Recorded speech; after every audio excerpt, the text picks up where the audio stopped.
Hello guys, welcome to tech world में आपका स्वागत है। मैं दीपक चौधरी। अच्छा यार, एक कंप्यूटर की बात मैं एक स्टोरी लेके सुनाना चाहूँगा और इन्फॉर्मेशन आपको पूरी की पूरी मिलेगी और बहुत इम्पोर्टेंट है, राइट। एक्चुअली मेरा एक फ्रेंड, उसने सोचा लैपटॉप लेने की। उसके दिमाग में आया पहली बात कि हम कितने का लें, 30,000, 40,000, 50,000, 60,000। ठीक है, ये कन्फ्यूज़न चल रहा था और उसके साथ में दूसरा कन्फ्यूज़न पैदा हो गया कि डेल का लें, लेनोवो का लें कि एचपी का लें, राइट। ये तीन हो गए। अब इसके पास जब वो आगे बढ़ा, चलो उसने डिसाइड कर लिया। इस चीज़ को डिसाइड करने के बाद परेशानी हुई दिमाग में, क्या करना है क्या नहीं करना है, और झेलने के बाद जब वो शॉप पे पहुंचा, अब बम्पर टेंशन। बम्पर बोलो तो बम्पर मतलब ये है कि जैसे वो शॉप पर गया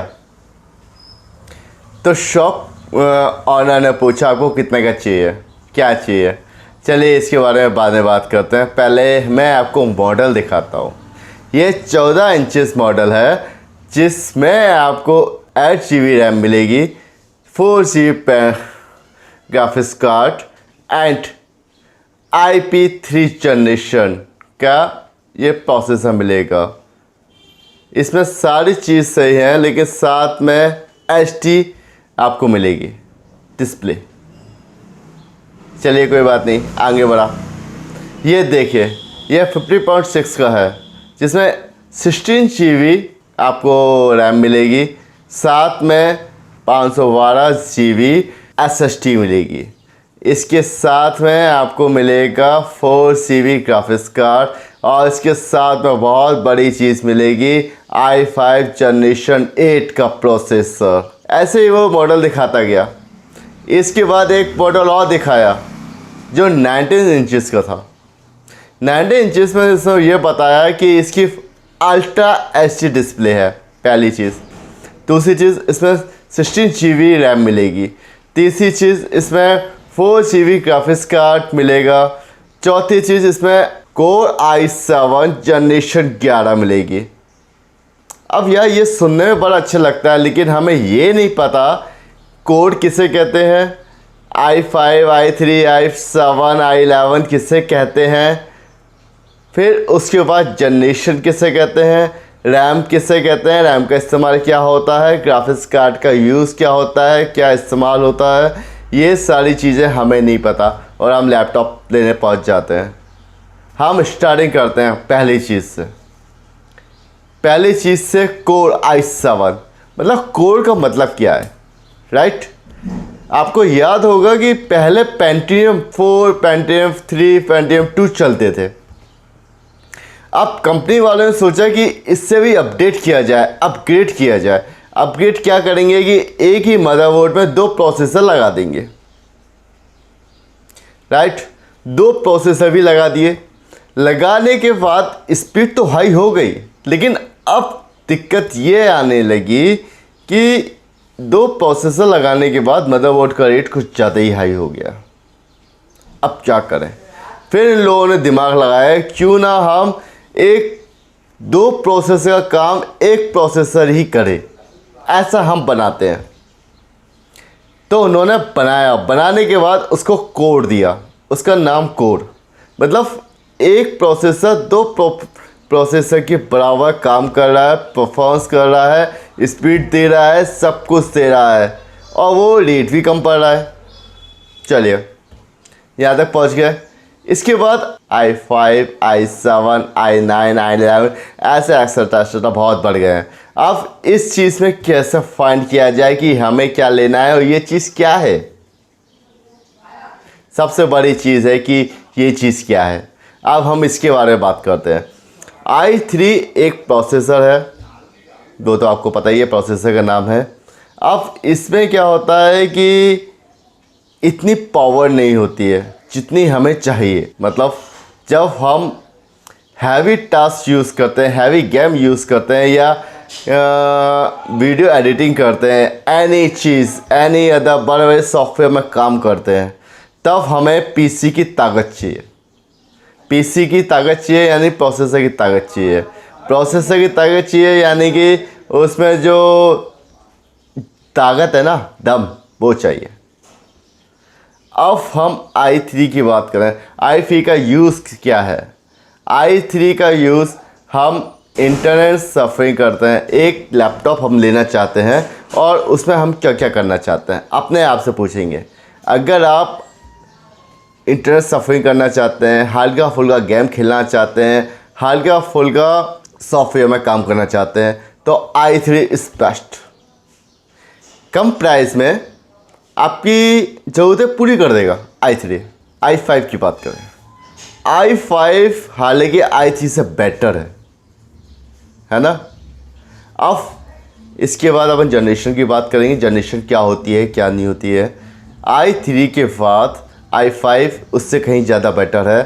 5 जनरेशन 7 ये आपका कंप्लीट कर देता है एडिटिंग आप यूज़ कर सकते हैं, क्योंकि प्रीमियम प्रो जो बड़े बड़े सॉफ्टवेयर्स हैं जिसमें बड़े बड़े प्रोजेक्ट में काम करना होता है, उसकी ही डिमांड रिक्वायरमेंट है i5 7 जनरेशन, राइट।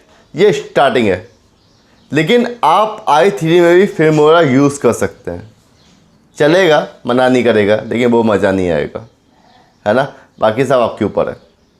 इसके बाद हम बात करते हैं, चलिए हमने रिसर्च कर लिया है, हम पहले वाली बात करते हैं। हमने रिसर्च कर लिया है कि i3 लेना है, हम i3 प्रोसेसर पे पहुँचे। i3 प्रोसेसर के पास मॉडल नंबर आने लगे, मतलब 401, 402, 403 i3, 401, 402, 403, मतलब एटलीस्ट अदर यार। अब इस चीज़ में क्या है, इस चीज़ में अंतर यह है कि प्रोसेसर के अंदर एक मेमोरी होती है, मेमोरी एक छोटी सी मेमोरी होती है, 2 MB, 4 MB, 6 MB, 5 इस तरीके MB होती है, 12 MB तक होती है, 12-14 MB तक होती है, 26 तक होती है, इससे आगे भी हो जाए। लेकिन ये जो नंबर्स होते हैं, नंबर डिपेंड करता है कि आपका मदरबोर्ड, आपका प्रोसेसर किस कैच मेमोरी, इसको कैच मेमोरी कहते हैं, कैच मेमोरी को सपोर्ट करता है, या इसके अंदर कितनी कैच मेमोरी है उसमें लिखा होता है। और जितनी ज़्यादा कैश मेमोरी आप यूज़ करेंगे, आप लेंगे, उतना आपके लिए बेटर है। कन्फ्यूजन ख़त्म। इसके बाद हम बात करते हैं प्रोसेसर किस गीगाहर्ट्ज़ में काम करता है, किस स्पीड पे काम करता है। बहुत से प्रोसेसर 1.8, 2.0, 2.5 और 3.0 तक काम करते हैं, या उससे आगे भी, है ना। जितना हम गुड़ खोलेंगे उतना ही मीठा होगा, ये तो आपको सबको पता है। आप जितना हम स्पीड ज़्यादा लेंगे वो आपके लिए कहीं ज़्यादा बेटर है। रैम, कैश मेमोरी ज़्यादा अच्छी लेंगे वो आपके लिए बेटर है। मैं i3 i5 का तो मैं बता चुका हूँ। इसके बाद आगे बात करते हैं जनरेशन। ये i5 7 जनरेशन का है। हाउ कैन पॉसिबल यार, सुनने में बड़ा अच्छा लगता है। ये देखिए, ये लैपटॉप i3 9 जनरेशन का है, ये इतने का है, ये इतने का है। अरे यार, ये तो तुम बता रहे हो कितने का है क्या है, लेकिन यूज़ मैं कर पाऊँगा कि नहीं कर पाऊँगा, इस चीज़ का मतलब क्या होता है, ये मन में सवाल चलते हैं। और सबसे बड़ी बात है कि सबसे बड़ी बात यह है कि हम जो चीज़ लेने जाते हैं ना, उससे कहीं ज़्यादा अच्छी लेके आते हैं, लेकिन हम उसको यूज़ नहीं कर पाते। हम उसके प्राइस में मारे जाते हैं, हम उसकी चीज़ से मारे जाते हैं। हमें उसकी रिक्वायरमेंट है कि नहीं, ये तो जानो कि हम उसको यूज़ करना चाहें या ना करना चाहें। जनरेशन की बात करते हैं। First generation, second generation, third generation, fourth generation, 5 generation, 6 generation. ये क्या है, मदरबोर्ड में छोटे छोटे ट्रांजिस्टर लगे होते हैं, और वो ट्रांजिस्टर की संख्या हज़ारों करोड़ों तक की होती है, लाख की। अब इस ट्रांजिस्टर का साइज जो है ना, वो डिपेंड करता है किस जनरेशन का है। अभी हाल फिलहाल जो चल रहा है वो 14-18 चल रहा है। इससे पहले आया था 20 का, उससे पहले आया था 25 का, उससे पहले आया था 40 का, उससे पहले आया था 80 का, और उससे पहले 140 का, है ना। 140 जैसा आप साइज़ बड़ा लोगे उतनी जनरेशन आपकी पुरानी होती जाएगी। कन्फ्यूज्ड। अब क्या है कि आप सबसे पहले आपने पता है कि एक कमरे में कंप्यूटर रखा रहता था, पूरा कंप्यूटर छोटी सी जगह पर रखा हुआ है, और जैसे जैसे एडवांस टेक्नोलॉजी आती जा रही है वैसे वैसे चेंज होता जा रहा है। अब हम बात करते हैं कि सबसे पहले 140 जितना साइज़ छोटा होता जाएगा उतनी ही स्पीड अच्छी मिलेगी, उसकी परफॉर्मेंस अच्छी मिलेगी, और साथ में बैटरी जितनी लाइट कंज्यूम करेगा उतनी ही कम करेगा। लाइट जो कंज्यूम करता है उससे कम करेगा। जो 140 करता था उससे कहीं ज़्यादा कम 40 करता है, उससे कहीं ज़्यादा कम 20 करता है, उससे कहीं ज़्यादा कम 14-18 करता है। और जब आप लैपटॉप लेने जाते हैं तो सबसे पहले आप पूछते हैं कि इसका बैटरी बैकअप कैसा है ना। तो बैटरी बैकअप इन सब चीज़ों में यूज़ होता है। अब हम इसके बाद बात करते हैं। ये बात क्लियर हो गई आपकी। रैम बोलते हैं ये 4 GB की है, ये 8 GB की है, ये 16 GB की है, ये 35 GB की है। मतलब क्या है ये रैम, क्या यूज़ करेंगे रैम का। रैम का मतलब ये है कि जब हम अपने पीसी पे 3-4 सॉफ्टवेयर यूज़ कर लेते हैं, 3-4 सॉफ्टवेयर चला लेते हैं, या एकदम चालू करते हैं लाइव, हम एक ही टाइम पे 4 सॉफ्टवेयर में काम करते हैं, वो जो जगह घेरते हैं ना वो रैम में जाती है। और साथ में सिस्टम आपका रैम यूज़ करता है, सिस्टम आपका रैम यूज़ करता है वो भी लेगा, और साथ में अपने सॉफ्टवेयर चालू कर लिए हैं वो भी लेगा। बाई चांस आपके पास 4 GB है, 2 GB आपका सिस्टम ले गया तो आपके पास 2 GB पड़ा हुआ है, 2 GB में आप अपने सॉफ्टवेयर खोल सकते हो। बाई चांस ऐसा ना हो कि कोई सॉफ्टवेयर में काम करना हो, रैम में जगह ना हो, तो वो ओपन नहीं होगा। ओपन भी हो जाएगा, टाइम लेना चालू कर देगा, टाइम ड्यूरेशन बहुत बढ़ जाएगा। हम यहाँ पे क्लिक करेंगे वहाँ पहुँचेगा, यहाँ से वहाँ, बड़ा कन्फ्यूज़न क्रिएट करेगा यार।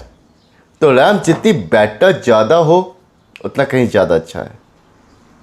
इसके बाद आपने प्रोसेसर की बात कर ली है, आपने रैम की बात जान ली है, आपने सारी तो बातें जान ली यार। ग्राफिक्स कार्ड के बारे में बात करें। ग्राफिक्स कार्ड क्या होता है। ग्राफिक्स कार्ड जो आपको डिस्प्ले दिखता है ना, आप सही समझें, जो आपको डिस्प्ले दिखता है वही आपका ग्राफिक्स कार्ड काम करता है। मतलब जितना अच्छा ग्राफिक्स कार्ड होगा, क्योंकि एटलीस्ट बहुत से सॉफ्टवेयर या फिर एडोब फोटोशॉप वो मांगता है। अब इसके बाद जैसे बहुत से सॉफ्टवेयर हैं, और सबसे बड़ी बात है कि आप एडिटिंग करने जा रहे हैं, एडिटिंग या गेम खेलने जा रहे हैं, तो गेम अगर हल्का फुल्का है तो कोई दिक्कत नहीं है। गेम अगर बड़ा है तो उसके लिए हमें ग्राफिक्स कार्ड लगाना ही पड़ेगा, क्योंकि रिक्वायरमेंट, मिनिमम रिक्वायरमेंट उसमें लिखा हुआ है। ये होता है ग्राफिक्स कार्ड के बारे में। ग्राफिक्स कार्ड 2 तरह के होते हैं। वो इनबिल्ट, आपको जब आप शॉप पे जाएंगे ना, इसमें इनबिल्ट ग्राफिक्स कार्ड है और इसमें आउट ग्राफिक्स कार्ड है। इनबिल्ट और आउटर में क्या अंतर है। इनबिल्ट ग्राफिक्स कार्ड आपकी रैम को कंज्यूम करता है, जब वो यूज़ होता है, इस्तेमाल होता है, तो रैम को यूज़ करता है। और एक्सटर्नल जो होता है, जो अलग से अपन लगाते हैं उसके अंदर, वो अपनी खुद की रैम, अपनी खुद की स्पीड, अपना खुद के ऊपर ही सारी चीज़ें लेके आता है। उसको रैम से कोई ज़रूरत नहीं है। अब हम लोगों ने बस एक चीज़ जान ली है और हम लोग समझदार हो गए हैं। हम लोग जान चुके हैं कि अब हमारी नीड क्या है। अगर आपको, मैं दोबारा बताना चाहूँगा कि अगर आपको इंटरनेट सफरिंग करना है, छोटे मोटे गेम खेलना है, छोटे मोटे सॉफ्टवेयर में काम करना है, तो i3 लें, है ना। क्यों फालतू के पैसे बर्बाद कर रहे हैं।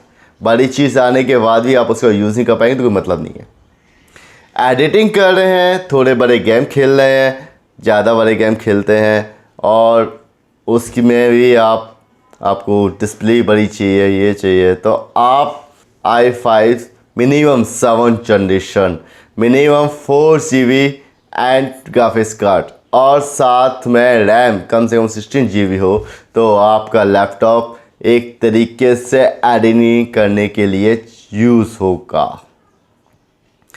इसके बाद हम इससे बड़े बड़े सॉफ्टवेयर में काम करते हैं, बड़े चीज़ों में काम करते हैं, हमारे पास पैसा ज़्यादा है।